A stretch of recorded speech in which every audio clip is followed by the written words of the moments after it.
Le point sur la situation des droits humains au Burundi avec l'invité de la Une francophone du 64 minutes.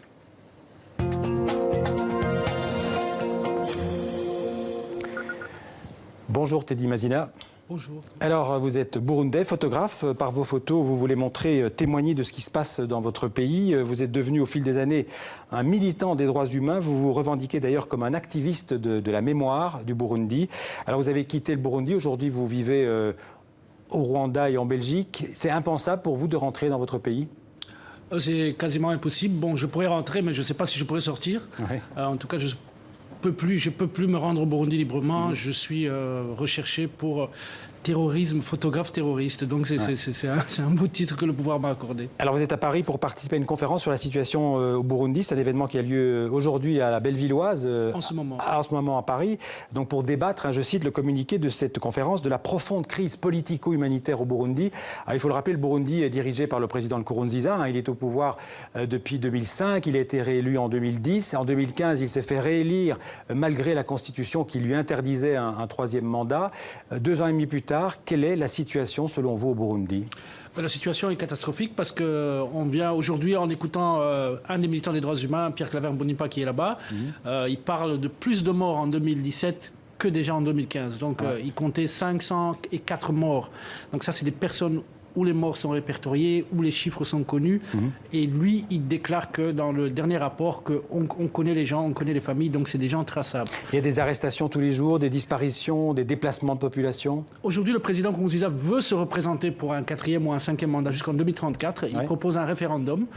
Et il oblige, en tout cas, il fait arrêter toute personne qui pense que le non pourrait être dans ce référendum, si référendum il y a. Il y a un référendum qui est prévu au mois de mai. Qui est prévu au mois de mai, mais permettrait de se représenter encore 2 mandats de 7 ans. 2 mandats de 7 ans, donc qui nous mènerait en 2034 avec le même président, avec le pays. Aujourd'hui, il a rendu le Burundi, il a transformé le Burundi en pays le plus pauvre du monde. On a des problèmes de droits humains, on a des problèmes de liberté, on est dans un recul comme on n'en a jamais vu dans l'histoire du Burundi. Alors quand on parle du Burundi, on pense tout de suite aussi à son pays voisin, le Rwanda, c'est-à-dire les ethnies Tutsi et Hutu, qui sont les mêmes d'ailleurs dans les 2 pays. Le régime actuel donc joue avec le feu. Teddy Mazina, vous estimez que le président essaie de monter en fait les 2 ethnies l'une contre l'autre? Toute l'assise du président aujourd'hui, toute la propagande anti-Kirundi qu'on retrouve dans le pays, elle se joue sur les ethnies. Le président se prend en même temps pour un pasteur, mais pour en même temps une espèce de libérateur ou de symbole chez les Hutus en disant qu'il est là pour une revanche historique pour les Hutus. Il est Hutu lui-même. Il est Hutu lui-même, mais en même temps, il faut compter que dans l'opposition, la majorité des opposants politiques, aujourd'hui en exil ou en prison, sont Hutus.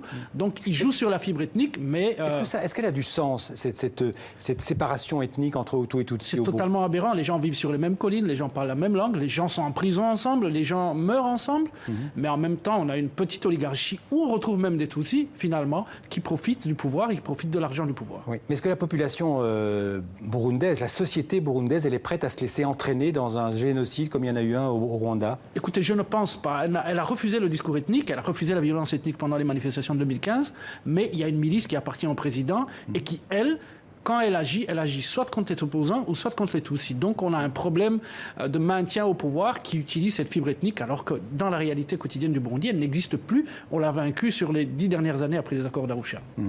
Les accords d'Arusha, il faut le rappeler, ce sont des accords qui organisaient une sorte de partage du pouvoir entre les Hutus et les Tutsis au Burundi. Ce sont les accords que Mandela nous a légués, ce sont les accords qui ont permis de vivre 10 ans de paix, qui ont été négociés en 2000, je pense, et puis mis en pratique en 2003, à partir de 2003. Exactement, et qui ont fait que le président a pu sortir du maquis lui-même avec l'aide finalement, l'écoute de la presse, l'écoute de tout le monde, l'écoute des Nations Unies et devenir président. Mais aujourd'hui, il les a mis à la poubelle. Pour se maintenir au pouvoir, il y a cette dérive identitaire. Ça, c'est ce que vous constatez. En tout cas, du pouvoir.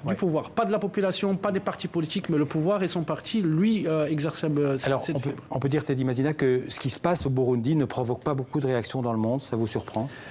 Je pense que la communauté internationale a fait beaucoup de choses. Elle a fait beaucoup de choses pour pendant l'année 2015, après, et elle continue à faire des choses, mais on ne peut pas lui demander en même temps de changer le Burundi à la place des Burundais. Donc c'est la responsabilité aussi des Burundais d'agir et de faire en sorte que les choses puissent changer. Alors la Cour pénale internationale a ouvert une enquête sur les crimes commis au Burundi, c'était fin de l'année dernière. Qu'est-ce que vous attendez de cette enquête?